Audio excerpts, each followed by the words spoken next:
श्रीमद् भगवद गीता भगवत वाणी की जय। विश्व गुरु शिल प्रभुपाद की जय। श्री श्री राधा वृंदावन चंद्र भगवान की जय। कार्तिक दामोदर माह की जय। तो चतुर्थ श्लोकी श्रीमद् भगवद गीता के आखिरी श्लोक 10वां अध्याय 11वां श्लोक 10.11। श्री भगवान का ऐश्वर्य the opulence of the absolute Vibhuti Yogam का हम अध्ययन कर रहे हैं। तो बहुत सुंदर श्लोक और सारे ही श्लोकों का सार प्रस्तुत कर रहे हैं कि जब भगवान की भक्ति में कोई संलग्न होता है, कब संलग्न होता है, जब वो भगवान के बारे में जान जाता है ना। और संलग्न होने का तरीका है किसी महात्मा के नियंत्रण में, उनके सानिध्य में, उनके अनुगत्य में।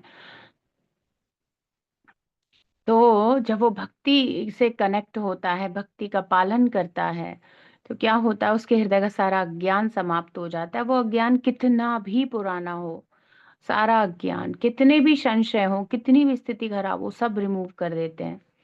कौन करते हैं? भगवान पर्सनली खुद करते हैं, है ना। तो उसी को बता रहे हैं।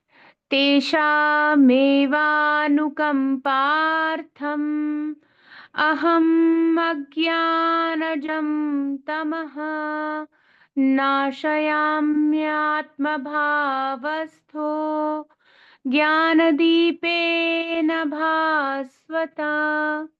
तो हमने इसके शब्दार्थ देखे थे, अनुवाद देखा था। तो ऐसे जो मेरे भक्त हैं, तेषाम, है ना, जो सतत युक्ता नाम है, उन पर अनुग्रह करता हूँ। और अनुग्रह करने के लिए उनके हृदय में भगवान जो स्वयं विराजमान है, सर्वस्य चाहम हृदय सन्निविष्टो, वे परम भगवान क्या करते हैं? स्वयं, है ना, मतलब वो अब उस तरीके से नहीं रहते जो अन्य अन्य के साथ परमात्मा के रूप में है। भक्त के लिए वे श्री कृष्ण ही पूर्ण पुरुषोत्तम परम भगवान साक्षात कृपा करते हैं। और ये कृपा अन्य सारी कृपाओं से अलग है, ये विशेष कृपा है ना। और क्या करते हैं? उनके हृदयों में जो अंधकार है, जो संशय है ना, उसको ज्ञान के प्रकाश में दीपक द्वारा नष्ट कर देता हूँ। ये ज्ञान के दो प्रकाशित दीपक जो प्रभुपाद ने हमें दिए, श्रीमद् भगवत गीता और श्रीमद् भागवतम, ये वो सुंदर ज्ञान के दीपक हैं। और ये समझ में आना, ये सब भी तो एक प्रोसेस है। अब ये ज्ञान के दीपक, ये टॉर्च लाइट, ये अवेलेबल हैं, पर इनको भी हमारा हृदय चित्त ग्रहण कर पाए और वो पूर्ण तरीके से ग्रहण कर पाए, उसके लिए भी हमें बार बार अभ्यास चाहिए। तो वही भक्त करने में लगे रहते हैं।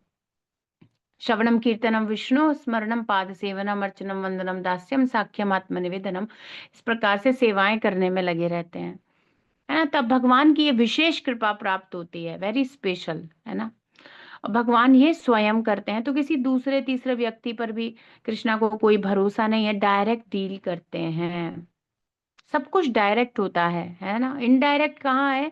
तुम्हें संसार चाहिए तो देवी देवताओं से मांगो, ये इनडायरेक्ट डीलिंग है। पर डायरेक्ट डीलिंग कृष्णा खुद करते हैं। तो हमने इसके परपोर्ट का पहला पैराग्राफ देखा था।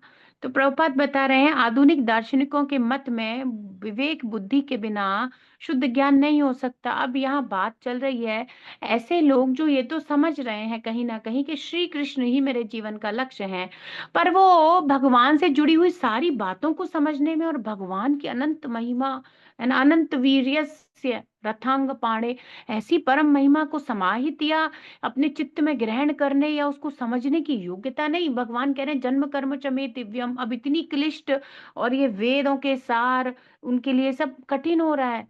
तो प्रभुपाद कह रहे हैं, वो कहेंगे आजकल के दार्शनिक लोग कि अरे भाई, जब बुद्धि ही नहीं है, वो व्यक्ति जिसमें बुद्धि नहीं है वो कैसे भगवान को प्राप्त कर लेगा? तो फिर बात ये है कि ये चिंता करने की जरूरत नहीं है कि मेरी कैपेसिटी है या नहीं। और या आप दार्शनिक फिलोसफर हो या एक बहुत बड़े वैज्ञानिक हो तो आप अपने आप को बुद्धिमान मान रहे हो, ये भी कोई जरूरी नहीं है कि तुम बुद्धिमान हो।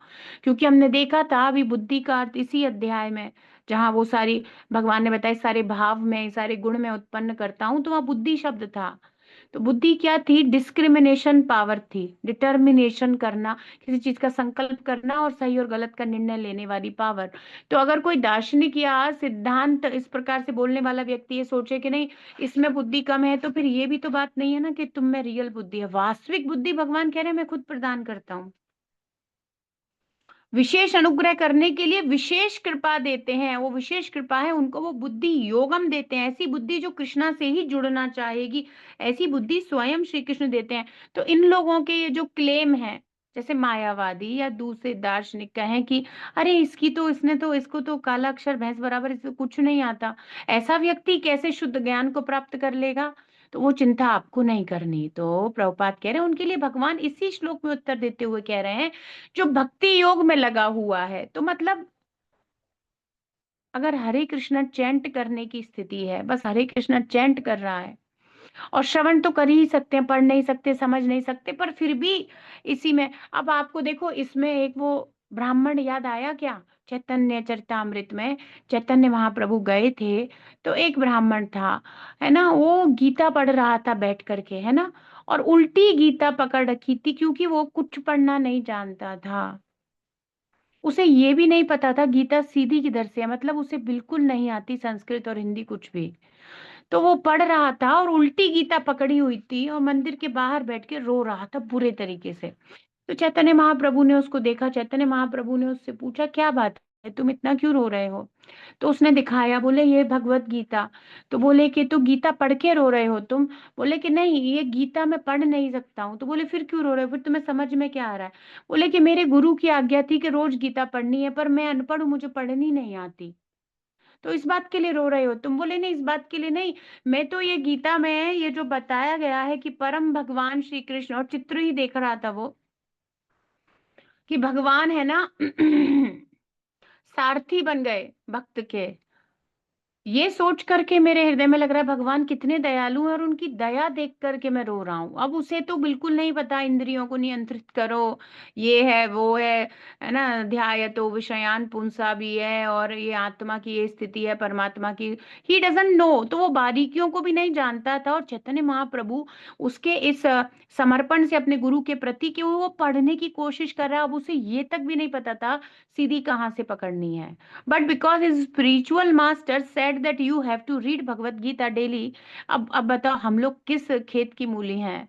प्रभुपाद ने कहा है, और अब हम लोग जो अभी यहाँ उपस्थित हैं, तो ऐसा कोई नहीं है जो बिल्कुल पढ़ा लिखा ना हो।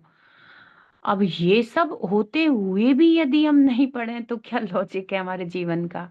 आप बताओ। और फिर चैतन्य महाप्रभु उसकी अपने गुरु के प्रति ऐसी भक्ति, और भगवान के प्रति ऐसी, वो भगवान को उस अलग ही लेवल पर उनकी मर्सी, उस सबको समझ पा रहा है, जो शायद गीता पढ़ के बहुत सारे बड़े ये जो दार्शनिक फिलोसोफर मायावादी शंकराचार्य जी के अनुयायी ये भी नहीं समझ सकते। वो ये भी समझ गया, चैतन्य महाप्रभु क्या किए, उसे हृदय से लगा लिए। और आपको पता है चैतन्य महाप्रभु हृदय से लगा के उसको प्रेम दे दिए।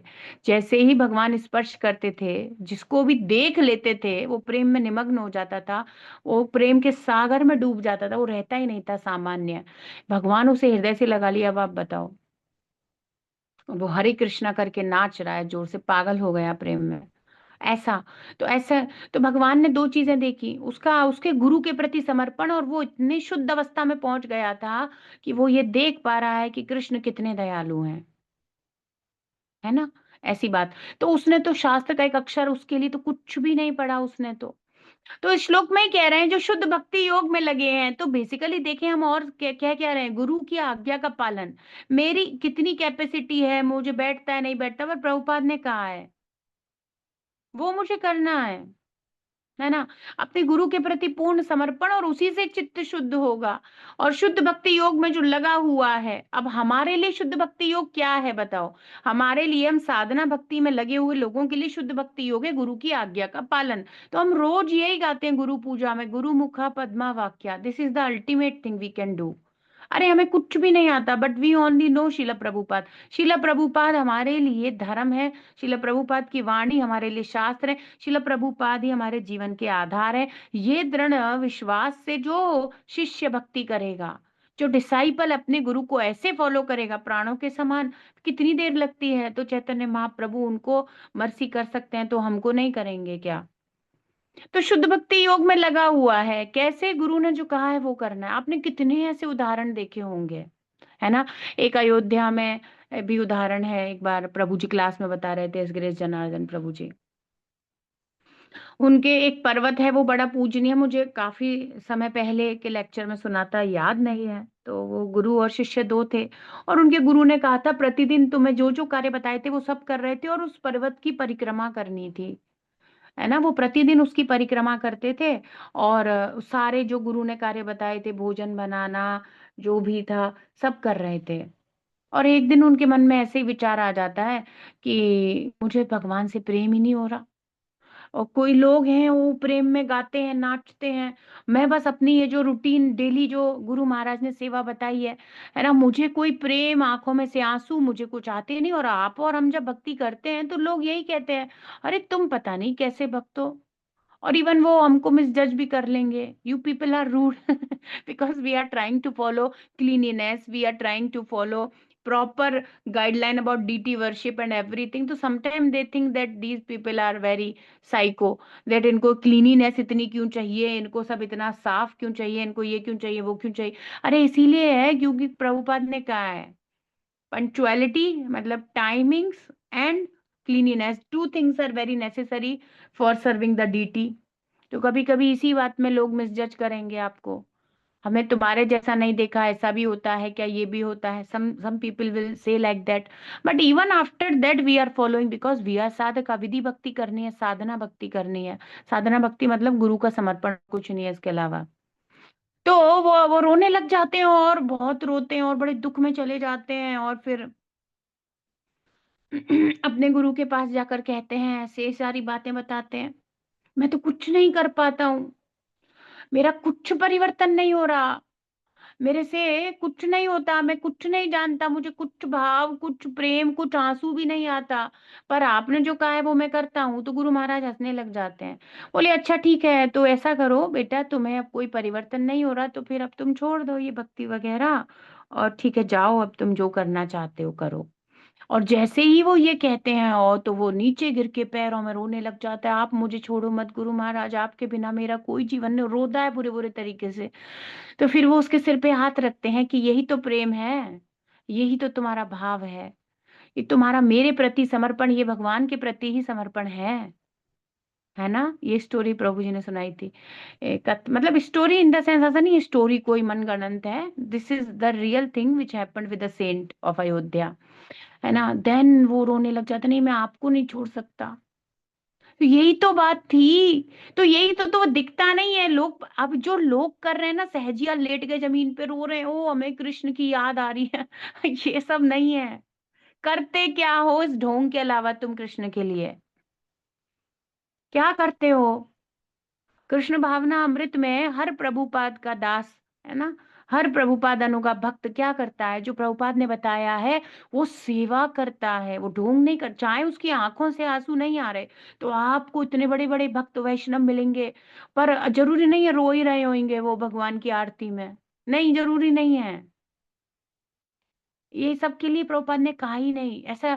ऐसा तो प्रभुपाद ने खुद अपने समय में भी, प्रभुपाद इस प्रकार से कभी प्रदर्शित नहीं किया है।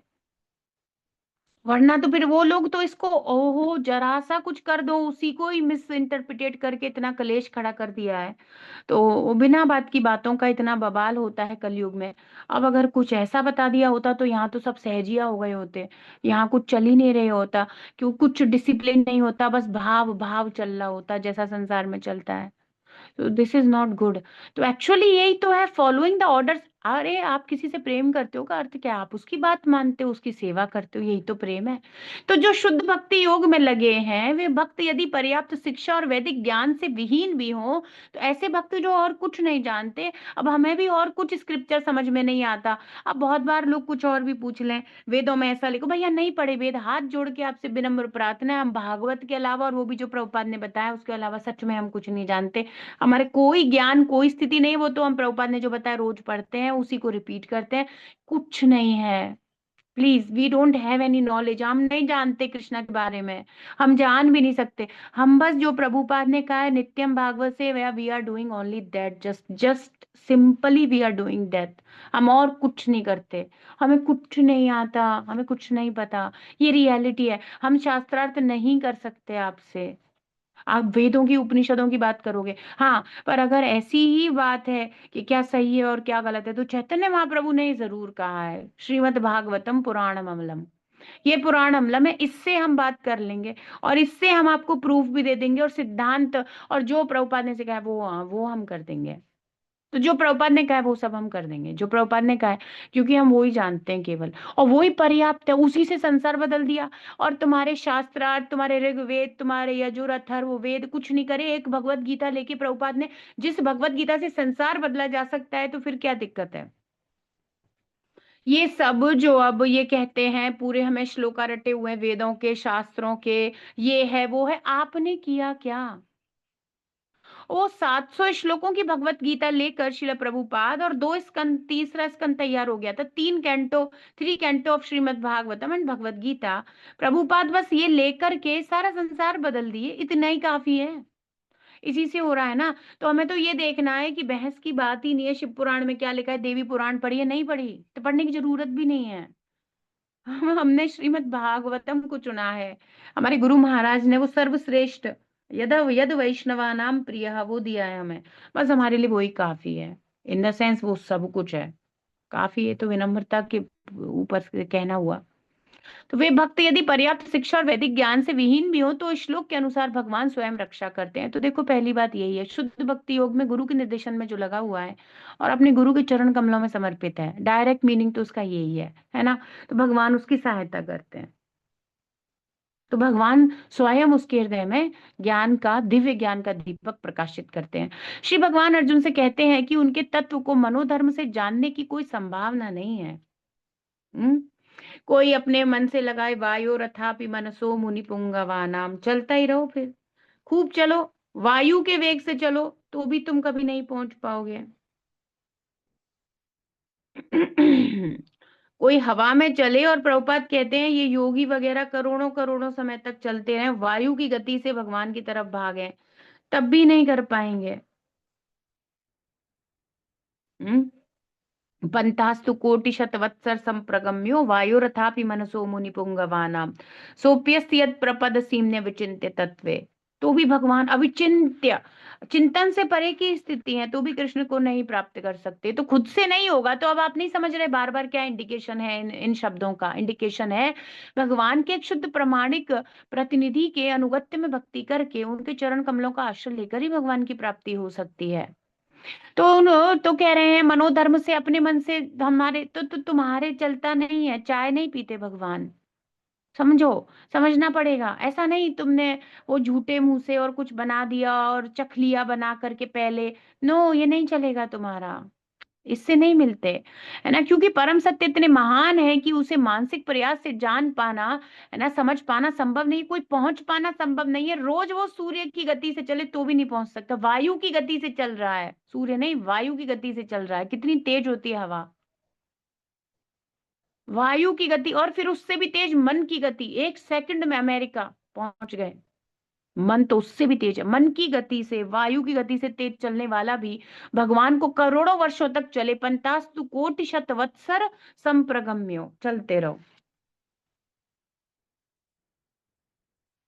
करोड़ों करोड़ों वर्षों तक भी चलने पर भगवान के चरण कमलों के अग्रभाग के भी दर्शन वो कर नहीं पाएगा, नाखूनों के भी दर्शन नहीं होंगे। तो श्री कृष्ण के प्रति प्रेम और समर्पण के बिना करोड़ों वर्षों का मनोधर्मी इतने इतने लंबे समय के बाद भी तत्व ज्ञान नहीं प्राप्त कर सकता। परम सत्य श्री कृष्ण केवल भक्ति योग से प्रसन्न होते हैं और अपनी अचिंत्य शक्ति से शुद्ध भक्त के हृदय में अपने आप को प्रकट करते हैं। शुद्ध भक्त कौन है? जो शुद्ध भक्ति करेगा। शुद्ध भक्ति कौन करेगा? शुद्ध भक्ति क्या है? अन्य अभिलाषिता शून्यम ज्ञान कर्माद्य अनावृतम आनुकूलेन कृष्ण अनुशीलन भक्तिरुत्तमा, ये श्रेष्ठतम भक्ति है। इसका पहला प्रकार क्या है? साधना भक्ति, जहां से शुद्ध भक्ति शुरू होती है। आप ऐसे ले लो वैसे ले लो। और आज ही के परपोर्ट में शिला प्रभुपाद ने हमें शुद्ध भक्ति में साधना और राग भक्ति को एक्सप्लेन किया था, है ना। तो उसका पहला पार्ट गुरु के निर्देशन में ही होता है, और फिर धीरे धीरे धीरे वो खुद आसक्त हो जाता है, क्योंकि वो ही तो है, वो आयरन का पीस है जो मैग्नेट से अब बार बार क्या हो रहा है देखो, एक मीडियम है, एक व्यक्ति है जो उसे आयरन के पीस पे घिसे जा रहे हैं, उसके हृदय में कृष्ण को लगाए जा रहे हैं, बार बार कृष्ण सुनो, कृष्ण देखो, कृष्ण बोलो, प्रभुपाद हमें बार बार सिखा रहे हैं। धीरे धीरे कांटेक्ट में आने से जंग रिमूव हो जाएगी, हमारी घिसाई चल रही है। एवरी डे प्रभुपाद चेतो दर्पण मार्जनम करवा रहे हैं through the transcendental procedure of devotional service, हमारा ये हो रहा है। तो धीरे धीरे एकदम अब सब सारे कलमश गंदगी रस्ट जो लगी हुई है उस आयरन के पीस में रिमूव हो जाएगी, और सीधे फिर सामने मैग्नेट ही मैग्नेट दिखाई देगी। अब सारे अनर्थ निवृत्ति हो गई, निष्ठा रुचि श्यात आसक्ति सब होकर के भाव और प्रेम पहुंच जाता है वो। तो शुरू शुरू में घिसाई करेंगे, वो प्रभुपाद वो गुरु वो करते हैं, और फिर धीरे धीरे वो शुद्ध हो जाता है। फिर तो जीवात्मा और परमात्मा के बीच में है ही कौन, फिर वो सीधे भगवान की तरफ भागता है, आकर्षित होता है, फिर उसकी भक्ति रुकती नहीं है। पर ऐसा नहीं है कि फिर गुरु से कनेक्ट नहीं रहता। हाँ, फिर उनके निर्देशन में ही उसे एक सुंदर सेवा आध्यात्मिक जगत में दे दी जाती है, वो तो रहता है। पर अब ऐसा नहीं है कि अब उसका खुद का एक संबंध, एक खुद का प्रेम, एक खुद का वो बन गया है। अब उसे वास्तविक अपने स्वरूप के बारे में पता चल गया है, अपने स्वरूप में स्थित हो गया है। अब वो फॉल डाउन नहीं होगा वैसे जैसे होता है। तो प्रभुपाद कह रहे हैं भक्ति योग से परम सत्य भगवान श्री कृष्ण केवल भक्ति योग से प्रसन्न होते हैं और अपनी अचिंत्य शक्ति से शुद्ध भक्त के हृदय में अपने आप को प्रकट करते हैं। अहम अज्ञान अजम तमहा, वो जो अज्ञान से उत्पन्न अंधकार है उसको मैं रिमूव करता हूँ। I will take care of that by hearing about Krishna प्रविष्ट कर्ण रंध्रेण, है ना, हम लोग कल ये पढ़ ही रहे थे। तो प्रभुपाद कह रहे हैं शुद्ध भक्त के हृदय में श्री कृष्ण का शाश्वत निवास है। वे उस सूर्य के सदृश हैं जो अज्ञान रूपी अंधकार को हर लेता है। शाश्वत निवास है। अब जहां सूर्य है, जहां सूर्य तहां नहीं माया रे अधिकार, और माया कुछ नहीं कर सकती। तो भगवान स्वतः ही उपस्थित हैं, वन टू वन डील कर रहे हैं। तो अब शक्ति, माया शक्ति के द्वारा डीलिंग नहीं हो रही। तो मामेव ये प्रपद्यन्ते, तो फिर डीलिंग मेरे से होगी। माया बीच में से हटा दी गई। माया कब रखी गई है कि भाई सही बात है, इतने बड़े व्यक्ति, इतने महान परम भगवान, और हम लोग कर रहे हैं फालतू की डिमांड। इतना टाइम बड़े लोगों पे कहाँ होता है। हालांकि कृष्णा सर्वस्य चाम हृदय सन्निविष्टो हैं, बट वो उस तरीके की बात ही नहीं कर रहा, वेवलेंथ मैच नहीं कर रहा भगवान के साथ। पता नहीं क्या भौतिक चीजें मांगता रहता है। चलो ठीक है, तुम मेरे सेक्रेटरी से बात करो। और जब उसका एक कॉन्शियस लेवल बढ़ जाएगा, एडवांस हो जाए, भक्ति में चलने लग जाए, अब तुम्हारी बातें कुछ सेंस कर रही है, now I will deal you personally. अब सेक्रेटरी की जरूरत नहीं है। Yes, now you are experience, और तुम अब परिपक्व हो गए हो। रसज्ञाना स्वादु स्वादु पदे पदे, अभी तुम्हें समझ में आने लगा। Now I will deal you. भगवान फिर सीधे बात करते हैं। तो जब कोई होगा ना, जैसे कोई नया ज्वाइन करता है, उसको कंपनी में काम सिखाने के लिए पहले किसी गाइडेंस में रखा जाता है, डायरेक्टली तो वो बॉस का सेक्रेटरी बन नहीं जाता। तो ऐसे ही है, कुछ माया के द्वारा सफाई घिसाई होगी, एंड देन फिर भगवान वन टू वन भी डील करेंगे। तो कह रहे हैं शुद्ध भक्त के हृदय में श्री कृष्ण शाश्वत रूप से रहते हैं और सूर्य के जैसे हैं जो अज्ञान रूपी अंधकार को हर लेते हैं। ये शुद्ध भक्त पर श्री कृष्ण की अशेष विशेष कृपा है। ये विशेष कृपा का श्लोक है। इसको कौन अचीव करेंगे? जो तेषाम सतत युक्ता नाम भजताम प्रीति पूर्वकम, ऐसे लगा हुआ है, उसको ये विशेष कृपा जो प्रभुपाद बता रहे इस श्लोक से प्राप्त होती है। तो करोड़ों जन्म जन्मांतर के विषय संग के कारण जीव का चित्त निरंतर विषय वासना रूपी मल से दूषित रहता है। तो अब अगर एक दृष्टिकोण से समझने की बात करें, तो हम लोगों की जो स्थिति है उसमें, है ना, जो हम लोगों की स्थिति है उसमें सबसे बड़ा, अगर हम कहें कि ज्ञान दीपे न भास्वता, तो क्या दीप प्रज्वलित करेंगे भगवान? भक्ति का दीप, दिव्य दीप तो है ही, पर उसमें सबसे जरूरी बात है ये समझना, मैं ये शरीर नहीं हूं। यहां से तो सारा मामला हमारा शुरू होगा, है ना। क्यों? अभी तो मुझे ये पता तो चले कि विषय संग, तो एक्चुअली क्या हो रहा है कि मुझे ये नहीं पता मेरी बीमारी क्या है। फिर जब डॉक्टर एक टेस्ट लिखता है और टेस्ट में रिपोर्ट आती है, तो बीमारी का जब आमना सामना होता है, पता चलता है अच्छा मेरी बीमारी है। तो वो क्या हो गया? प्रकाशित ही तो कर दिया। छुपी हुई जो चीज थी जो शरीर में कष्ट दे रही थी, और हमारे को ये भौतिक अस्तित्व कष्ट दे रहा है। अब देखो प्रॉब्लम क्या है लोगों की, जो भक्ति का प्रॉपर तरीके से फॉलो नहीं करते, वो रोते तो हैं, है ना, कि वो मानो कुछ हो गया, मानो फाइनेंशियल लॉस हो गया, पैसा चला गया, कुछ चोरी हो गया या फ्रॉड हो गया कुछ, है ना, then they will cry, okay ठीक है ना, देन दे विल क्राई, और फिर वो भगवान को रोएंगे, हाय हाय करेंगे, और फिर पैसा चला गया, पैसा मांगेंगे या कुछ ऐसा करेंगे। अब ये क्या रियल प्रॉब्लम का सॉल्यूशन है? तुम्हें थोड़ा पैसा मिल जाए? नहीं। तो रियल ज्ञान दीपेन भास्वता में कृष्णा क्या करेंगे उसके साथ? कृष्णा उसके हृदय में वो दीपक प्रज्वलित करेंगे, वो देखेगा, थोड़ा लाइट जलाएंगे, पैसा तुम्हारा चला जाना प्रॉब्लम नहीं है। प्रॉब्लम है जन्म मृत्यु जरा व्याधि। तुम इस शरीर से ही बाहर निकल जाओ ना, ना पैसे की कमी ना भोजन की कमी, तुम सच्चिदानंद बन जाओ ना। तुम नौकरी के लिए दुखी हो, तुम बच्चों के लिए, तुम अपने शरीर के लिए, तुम वृद्ध अवस्था के लिए, तुम भोजन के लिए दुखी हो। तुम ये सब तुम्हें समझना चाहिए रियल प्रॉब्लम क्या है, क्योंकि तुम अपनी आइडेंटिफिकेशन ही गलत कर रहे हो। तो तुम्हारा चित्त निरंतर विषय भोग, तुम इसको रियल समझ रहे हो, और इसी के कारण तुम गंदे हो रहे हो। तो ये सब प्रकाशित करेंगे। ये वो वाला नहीं है, आप ये मत समझना कि वो बाद की लेटर स्टेजेस में होगा, जब हम अपने स्वरूप में स्थित हो जाएंगे, क्या हमारी सेवा है। कहीं कोई ये सोच के बैठा हो इतनी दूर की बात कि भैया ज्ञान दीपेन भास्वता में तो हमें बता देंगे तुम मेरी मंजरी किंकरी जो संसार में। नहीं नहीं, पहले तो ये बताएंगे you are not this body. you stop doing this sense gratification in this material world. You are not, actually you don't belong to this material world. तुम इसके हो नहीं, पहले यही तो समझाना है। अहम सर्वस्य प्रभवो मत्ता सर्वम प्रवर्तते, तुम मेरे हो मैं तुम्हारा हूं। यही पे तो हमारा श्लोक 10.8 शुरू हुआ था। तो सबसे पहले क्या बताएंगे भगवान, तो ये कृपा होगी, मैं ये समझूंगा, जीव ये समझेगा कि जन्म होता है, मृत्यु होती है, जरा व्याधि, इनकी तरफ कभी इससे पहले आपका ध्यान गया है जब आप कृष्णा कॉन्शियसनेस में नहीं थे?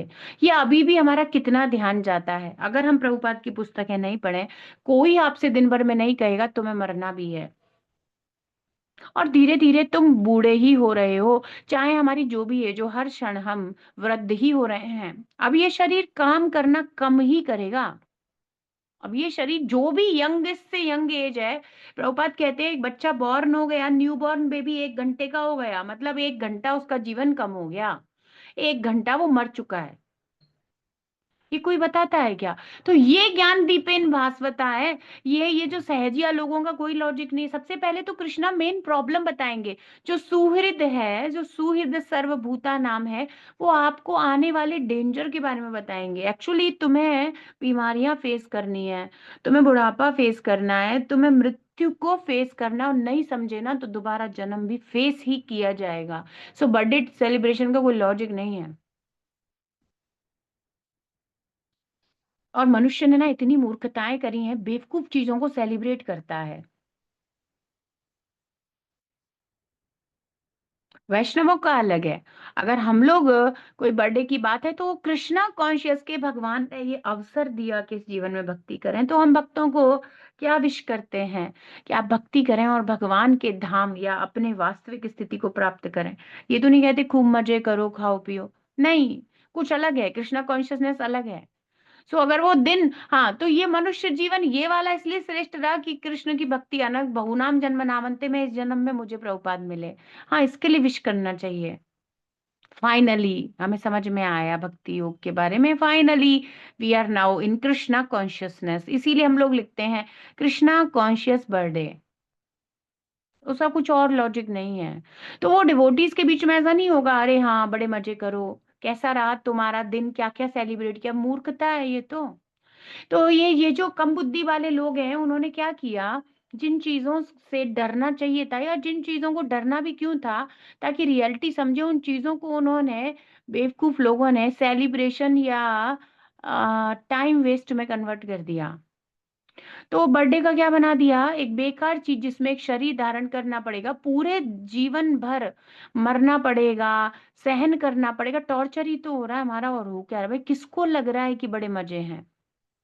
टॉर्चर ही है हमारा हर मोमेंट पे। बीमारी, अवस्थाएं, mental problems, financial problems, emotional problems, सब कुछ तो फिजिकल प्रॉब्लम्स, बॉडी बॉडी मतलब पेन। तो यही तो जन्म जन्मांतर के विषय संग के कारण जीव का चित्त निरंतर विषय वासना रूपी मल से दूषित रहता है। सबसे पहले इसी को साफ किया जाएगा। सो गीता बेसिक है, यहां से हमारा काम शुरू हो रहा है गीता से। सबसे पहले भगवान ज्ञान दीपेन में जैसे ही आप लाइट जलाते हो, तो सबसे पहले क्या, जो चीज पास है, सबसे पहली बात तो ये है कि हमने बॉडी से अपने आप को बहुत कनेक्ट कर रखा है, इसको भगवान क्लियर करेंगे।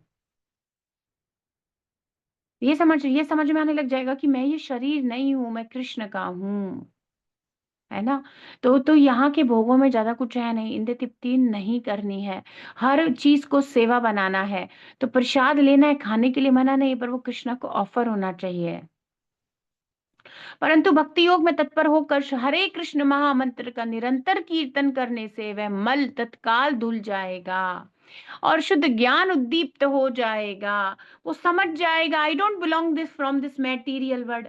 ना मेरा ये नाम है, ना मेरा ये रूप है, ना मेरा ये रंग है, ना मैं स्त्री हूं, ना मैं पुरुष हूं, मैं कृष्ण का सर्वेंट हूं। जैसे ही वो एक सरल विधि चैतन्य महाप्रभु निकाल दिए, हरे कृष्ण महामंत्र का, है ना, शुद्ध तरीके से जप करे और निरंतर, प्रभुपाद कह रहे हैं, कीर्तन करता है, तो तुरंत साफ हो जाएगा उसका जीवन। और शुद्ध ज्ञान उसके हृदय में, क्या ज्ञान? जीवेरे स्वरूप हो कृष्णेरे नित्यदास, ये शुद्ध ज्ञान प्रकट हो जाएगा, है ना। परम लक्ष्य श्री कृष्ण इस कीर्तन और भक्ति निष्ठा से प्राप्त हो सकते हैं। तो क्या साधन है भगवान को प्राप्त करने का? हाँ, क्या है? तेषाम सतत युक्ता नाम भजताम प्रीति पूर्वकम।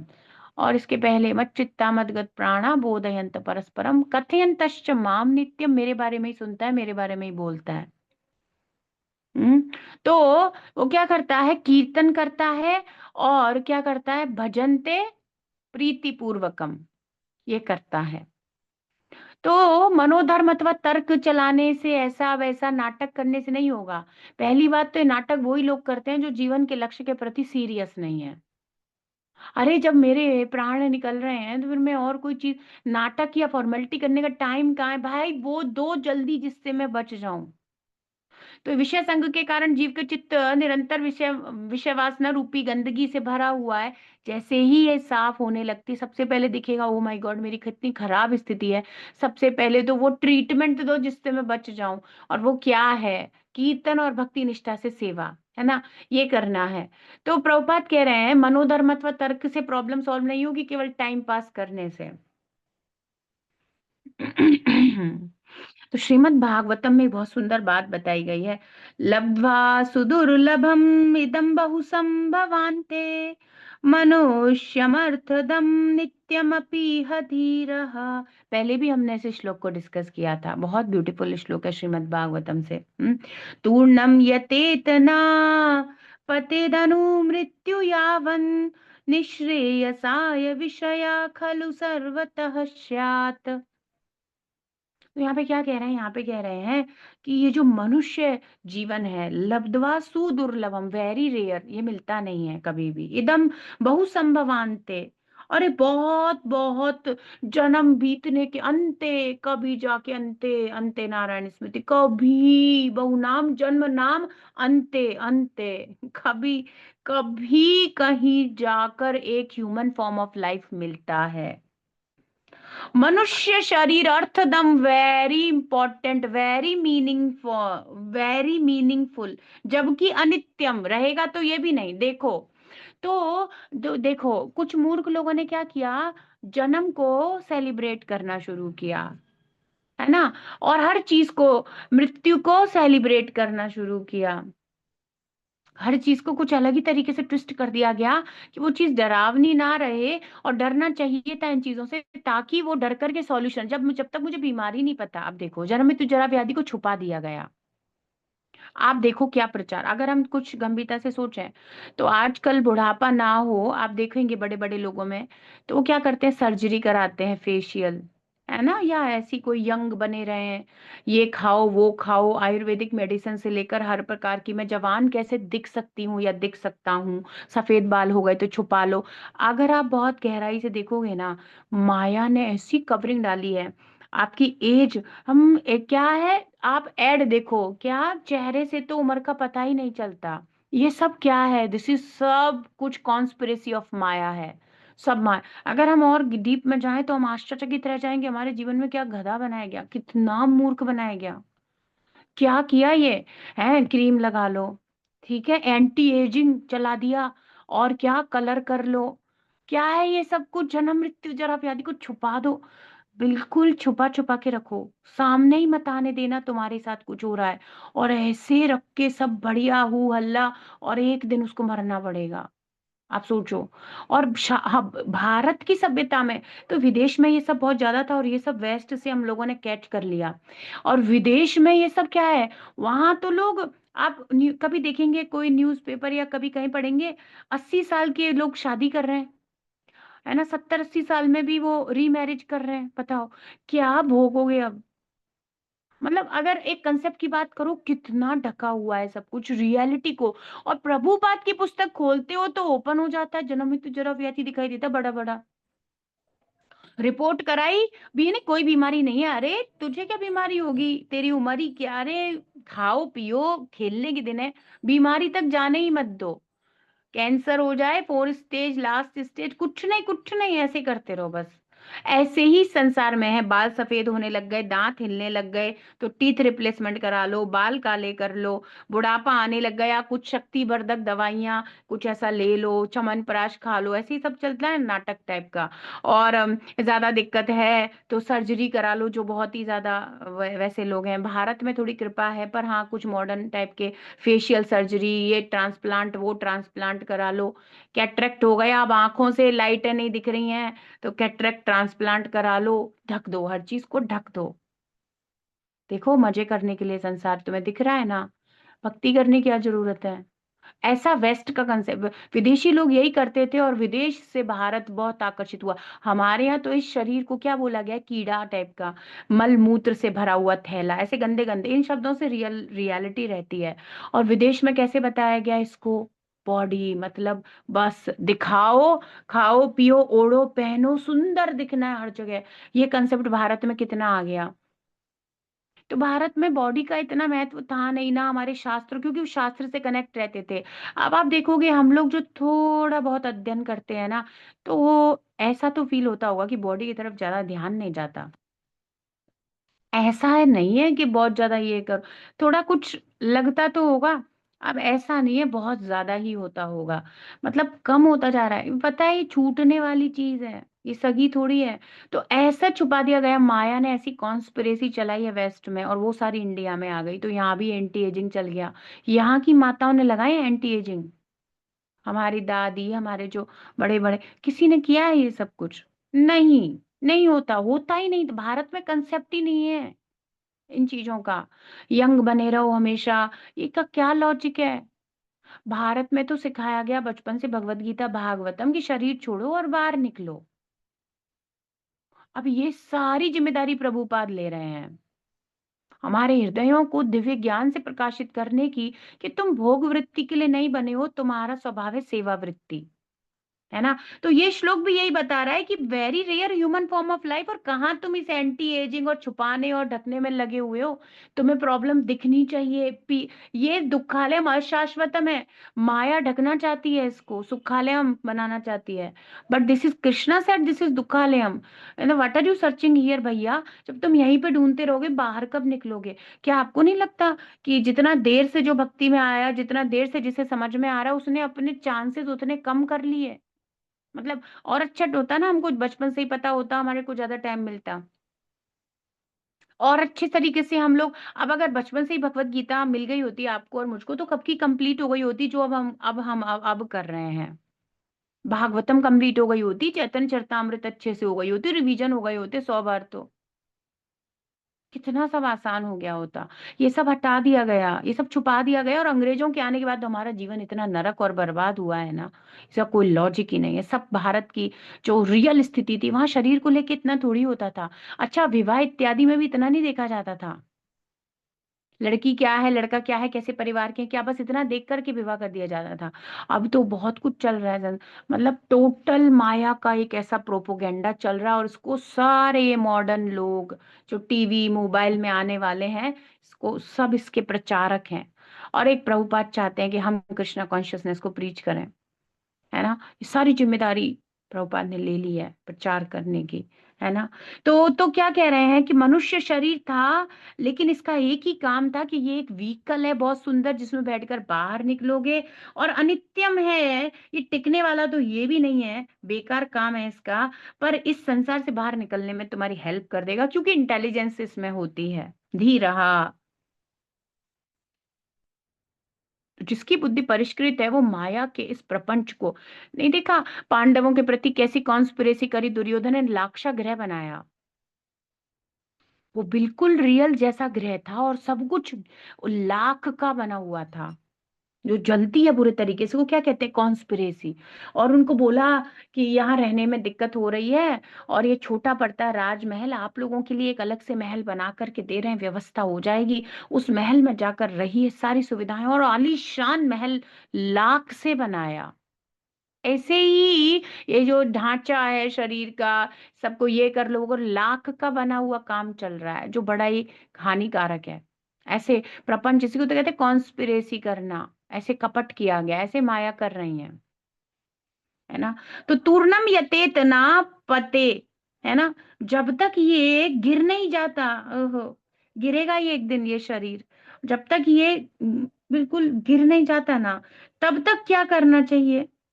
हम्म, जीव को अपने बाहर निकलने के लिए प्रयासरत रहना चाहिए। तो ये जो अनित्यम शरीर है, ये गिरेगा, ये तो खत्म, एक दिन इसको गिरना है, पता है ना, मरने पे गिर ही जाते हैं, आत्मा अलग बॉडी अलग, गिर गई बॉडी खत्म। तो नकली चीज हट जाती है, रियल चीज रह जाती है, सोल सोल रह जाती है, और बॉडी ये तो सब डिस्ट्रॉय होगी, जला दी जाएगी।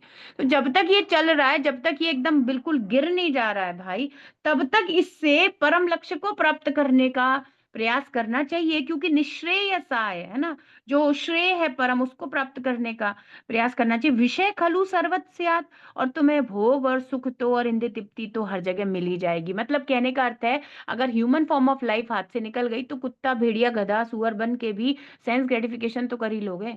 तो वो सब की तो दिक्कत है ही नहीं ना, वो तो तुम्हें वैसे भी मिलेगा, मतलब कुछ छूट नहीं रहा है। पर ह्यूमन फॉर्म ऑफ लाइफ में यदि भक्ति नहीं करी, तो बहुत कुछ छूट रहा है। ये जो इंद्रिय तृप्ति के अवसर है, तो हर योनि में मिल जाएंगे। पर कृष्ण भावना अमृत तुम केवल मनुष्य जीवन में ही कर सकते हो। इसीलिए यही तो ज्ञान दीपेन भास्वता है। तो पीपल, वो जो बहुत ज्यादा इल्यूजन डिल्यूजन में, दे विल थिंक कुछ और ज्ञान प्रकाशित नहीं, यही दिव्य ज्ञान प्रकाशित होगा कि तुम इस संसार से बिलोंग नहीं करते, तुम मुझसे बिलोंग करते हो, तुम मेरी सेवा में लग जाओ, मुझे प्राप्त करने के लिए सारा एनर्जी, सारा एफर्ट, क्या, मत चित्ता, अंतःकरण से लेकर बाह्यकरण, मदगत प्राणा, अपनी क्रिया शक्ति, अपने कर्म, अपना सब कुछ मुझ में लगा दो। अब आप समझ रहे हो, इतने अध्याय पढ़ाने के बाद 10वें अध्याय में कह रहे हैं, शुरू में कहते तो भाग जाते लोग, गीता कंटिन्यू क्यों करेंगे, इतना डिमांडिंग है कृष्णा। सब लगा दो। 10वें अध्याय तक आते आते कुछ उसकी बुद्धि बनेगी, उसे कुछ समझ में आया है, तो वो सुनने को एग्री होगा, मत चित्ता मदगत प्राणा को। अब आप सोचो, करने में हम कब एग्री होंगे इसको, इतने भरसक प्रयास हम करने में कब एग्री होंगे। तो जितना माया का इफेक्ट रहेगा हमारे ऊपर, जितना विषयों को भोगने की इच्छा रहेगी, उतना ही कम टाइम और उतना ही कम डेडिकेशन हम भक्ति को देंगे। तो यही वो ज्ञान का दीपक भगवान जलाकर रियलिटी को दिखा देते हैं। जन्म मृत्यु जरा व्याधि भी देख लो, बाल काले करने से कुछ नहीं हो जाएगा तुम्हारा। जन्म मृत्यु जरा व्याधि को भी देख लो, ये भी तुम्हें ही फेस करनी है, उस समय तो कोई नहीं आएगा। हम्म। तो शुद्ध भक्त जीवन की आवश्यकताओं के लिए भी कभी चिंता नहीं करता, उसे कोई चिंता नहीं रहती। अब उसे सच में एंटी एजिंग की तो बिल्कुल चिंता नहीं रहेगी, क्योंकि जब वह अज्ञान रूपी अंधकार से हृदय को शुद्ध कर लेता है, तो उसकी भक्ति से प्रसन्न हुए श्री भगवान सब पदार्थ उपलब्ध करा देते हैं। अब आपको पता ही, सच्चिदानंद में अत्यंत सुंदर सच्चिदानंद स्वरूप होता है। सो काले करने की जरूरत नहीं है। वो नेचुरल इटरनली काले हैं, या जो भी स्वरूप जीव का भगवान के साथ जिसमें भी वो सेवा करेगा, वो स्वरूप ही सच्चिदानंद है, वहां फॉर्मेलिटी नहीं है, क्रीम लगा के नहीं हो रहा है, वो रियलिटी। तो कृष्णा तो सब कुछ अलग ही कर देंगे। कभी जन्म नहीं लेना पड़ेगा, कभी बुढ़ापा नहीं, कभी नहीं मरना पड़ेगा, कभी पीड़ा नहीं होगी। तो जो भी तुम समझ रहे हो वो सब मुझे दे दो, मैं इसे ऐसा सही करके दे दूंगा ना, तुम्हें कभी दिक्कत नहीं होगी। तुम असत अचित निरानंद को तो मेरी सेवा में लगा दो, थर्ड क्लास चीज को तो मेरी सेवा में लगा दो, मैं तुम्हें इसे फर्स्ट क्लास में बना के दे दूंगा। कृष्णा कितने अलग हैं। हम लगाते क्या है, बेकार माल ना, मलमूत्र का गंदा शरीर, इसी से तो सेवा अर्चना भक्ति। और कभी कभी लगता है इसी गंदे शरीर से सब भगवान की सेवा करनी पड़ी, इवन भगवान को स्पर्श इसी गंदे शरीर से करना पड़ता है हम लोगों को। जैसे भगवान को वस्त्र पहनाना, या भगवान की सेवा, या इसी गंदी जिह्वा से हमें भगवान का नाम लेना पड़ता है, इसी सब गंदे ही से करना है कृष्णा को सर्व। हम दे तो सब गंदा ही रहे हैं बेसिकली, हम क्या ही उसको पवित्र कर लेंगे। पर भगवान इतने अद्भुत हैं कि जो उनके संपर्क में आता है, तो एक अभी 2 दिन 3 दिन पहले, 2 3 दिन पहले नहीं, मतलब 2 3 3 श्लोक पहले प्रभुपाद परपोट में लिख रहे थे, जो भी चीज श्री कृष्ण के संपर्क में आती है वह दिव्य हो जाती है। हम भगवान को गंदा ही दे रहे हैं, असत अचित निरानंद, यही तो दे रहे हो। कोई अच्छी वस्तु दे रहे हो? नहीं, यही तो लगा रहे हो। है ही क्या? कुछ है भगवान के योग्य हमारे पास? भगवान तो सच्चिदानंद है, हमारे पास कुछ नहीं है उसके योग, भगवान के योग कुछ नहीं है हमारे पास। हम गंदा ही लगाते हैं, but Krishna he so so merciful, so merciful, वो उस गंदे को लेके साफ करके एकदम आपको एकदम शुद्ध और हमेशा आनंदमय स्थिति में ले जाते हैं।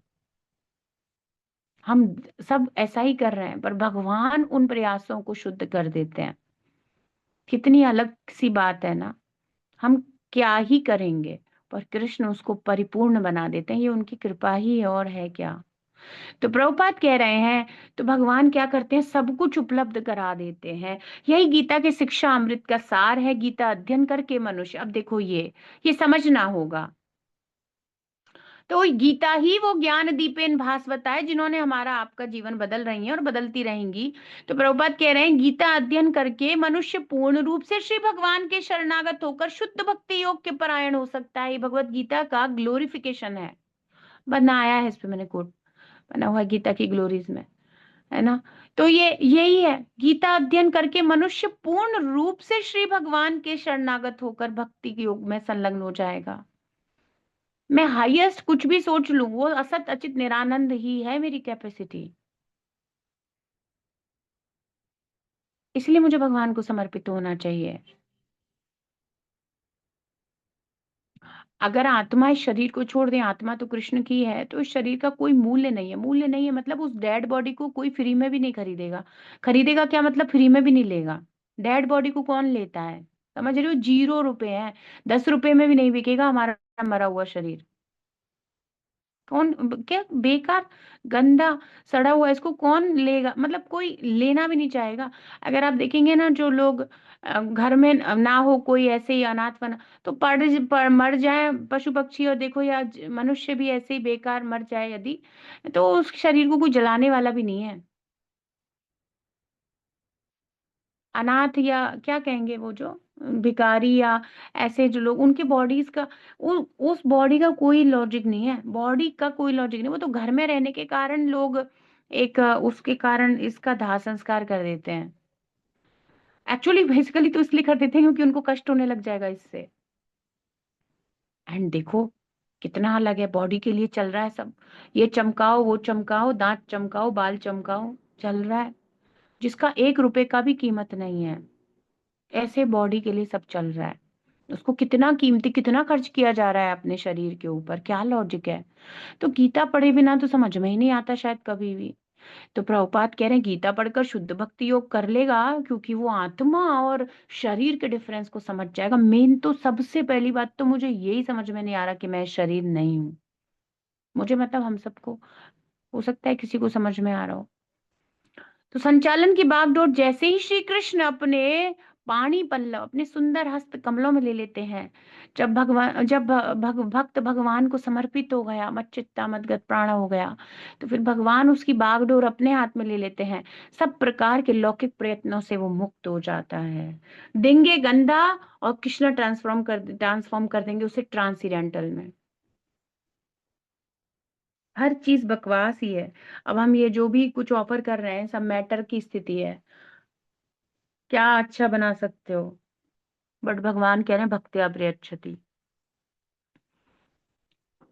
यहाँ के मैटर को जोड़कर हम कभी कुछ अच्छा नहीं बना सकते, पर वो मैटर में भगवान के प्रति प्रेम इन्वॉल्व हो जाने से, तो भगवान उस प्रेम को स्वीकार करते हैं। वो प्रेम स्वीकार करके फिर वो प्रसाद हमें प्राप्त होता है, वो है भगवत प्रसाद, महाप्रसादे गोविंदे।